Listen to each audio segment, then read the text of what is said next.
MDH biryani મસાલા, પારંપરિક બિરયાનીનો અસલી સ્વાદ। असली मसाले सच सच MDH।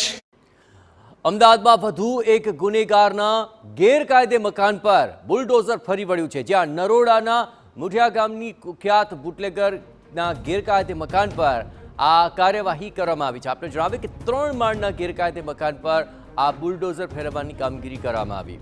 કુખ્યાત બુટલેગર જયેશ ઉર્ફે જીગો સોલંકીના મકાન પર આ બુલડોઝર ચાલ્યું છે।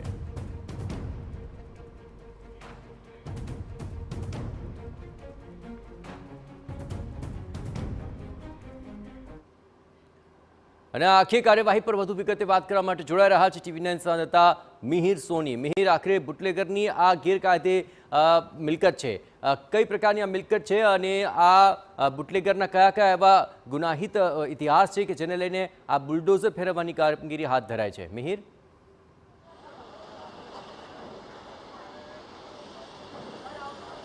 જયેશ, શહેર પોલીસે વધુ એક ગુનેગાર ઉપર જે ગેરકાયદેસર મકાન છે ત્યાં આગળ બુલડોઝર ફેરવ્યું છે।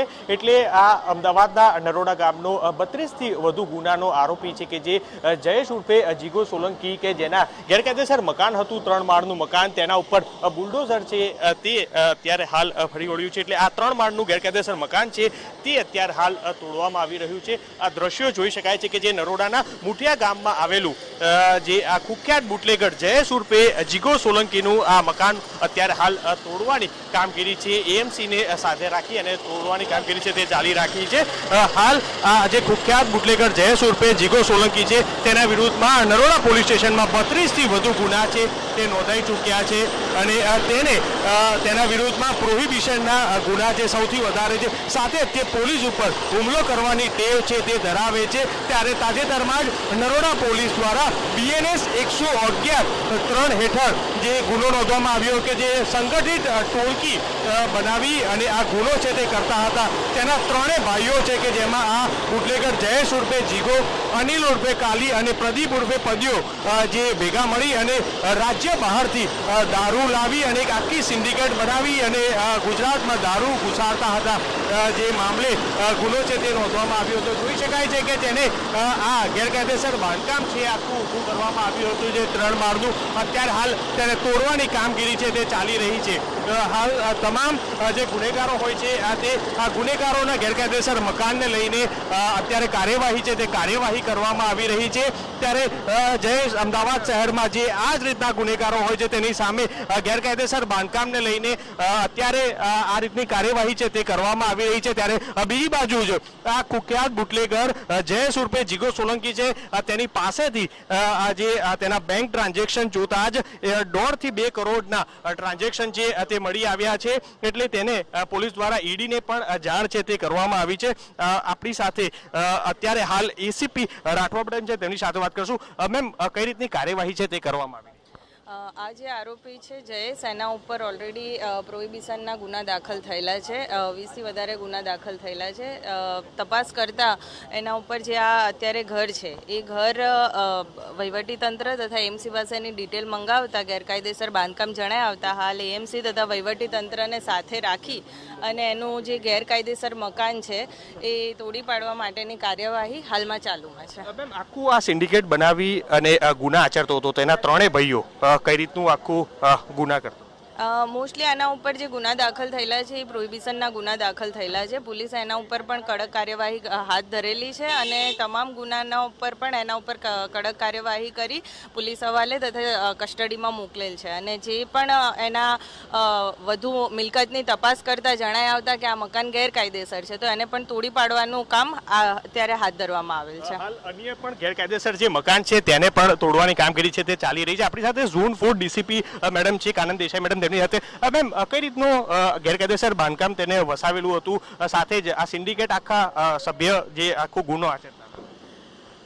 અહીંયા જે નરોડા પોલીસ સ્ટેશન વિસ્તારમાં મુઠિયા ગામ છે અને GIDCનો જે અંદરનો વિસ્તાર છે એમાં થોડા કેટલા વર્ષોથી જીગો જે પ્રોહિબિશનનું કામ કરતો હતો અને અસામાજિક પ્રવૃત્તિઓની જે યાદી આપણે બનાવી હતી, DG સાહેબની જે ડ્રાઈવ આપેલી હતી ત્યારે પણ આપણે આના પર ઘણું કામ કર્યું અને ડોક્યુમેન્ટ્સ બધા ભેગા કર્યા હતા અને મ્યુનિસિપલ કોર્પોરેશનમાં પણ આપણે એની જાણ કરી અને ડિટેલ્સ કઢાવી હતી જેમાં વારંવાર પ્રોહિબિશનની પ્રવૃત્તિ કરે. આપણે કેસ કર્યા છતાં પણ એની આ પ્રવૃત્તિ ચાલુ હતી.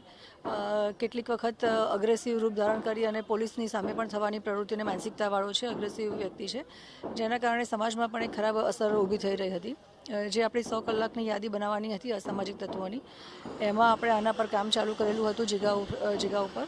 અને મ્યુનિસિપલ કોર્પોરેશનમાંથી ગઈકાલે આપણને એની ક્લેરિટી મળી છે કે આ બાંધકામ છે ગેરકાયદેસર છે, અને નોટિસ પણ આપવામાં આવી છે. હાઈકોર્ટની જે ગાઈડલાઇન છે એને પણ ફોલો મ્યુનિસિપલ કોર્પોરેશન તરફથી કરી અને છેલ્લે આપણે અત્યારે એનું ડિમોલેશન કરી રહ્યા છે. આ પ્રકારની ગેરકાયદેસર પ્રવૃત્તિઓના નાશ કરવા માટેની એક વધુ કામગીરી અને સરસ કામગીરી નરોડા પોલીસ સ્ટેશન ઝોન 4 કચેરી ખાતેથી અત્યારે થઈ રહી છે. કેટલા ગેરકાયદેસર મકાન છે, સાથે તેના બેંક ટ્રાન્ઝેક્શનમાં પણ કરોડો રૂપિયાના ટ્રાન્ઝેક્શન મળી આવ્યા છે, તે બાબતે પણ કઈ રીતે?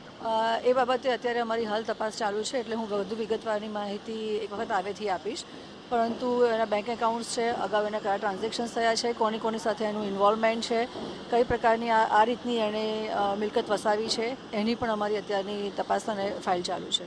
હાલ જે ગુના કર્યા બાદ તેને આ રીતની ગેરકાયદેસર મિલકત વસાવી હોય તે તમામ મિલકતની તપાસ જે છે અત્યારે તે પણ કરવામાં આવી રહી છે. બીજી બાજુ કે તેના બેંક એકાઉન્ટમાંથી પણ 1.5 થી 2 કરોડના ટ્રાન્ઝેક્શન મળ્યા છે, તેને લઈને ઈડીને જાણ કરવામાં આવી છે. એટલે આ જે ડીજીપી તરફથી 100 કલાકમાં જે અસામાજિક તત્વોની યાદી જાહેર કરવાનું કહેવામાં આવ્યું હતું, તેમાં તેનું આ પહેલા નંબરનો આ ગુનેગાર હતો નરોડાનો, અને તેને લઈને તેની તપાસ જે છે તે કરવામાં આવી રહી હતી. અને તે બાદ આ જે એએમસી તરફથી ડિમોલેશનની મંજૂરી મળતા અત્યારે હાલ પોલીસ અને જે એએમસીની ટીમ દ્વારા ડિમોલેશન છે તે કરવામાં આવી રહ્યું છે, અને સાથે તેની અન્ય કઈ ગેરકાયદેસર મિલકતો છે તેને લઈને પણ તપાસ જે છે તે કરાઈ રહી છે.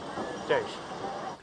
બિલકુલ મેહર, તમામ ગતિવિધિઓ પર આપ નજર રાખતા રહેજો. તો હવે તપાસનો ધમધમાટ આગળ પણ ચાલશે, કારણ કે તેની સાથે કોણ કોણ સંડોવાયેલું છે તેને લઈને પણ હાલ તપાસ ચાલી રહી છે, અને ત્યાં પણ દંડનાત્મક કાર્યવાહી થઈ શકે છે.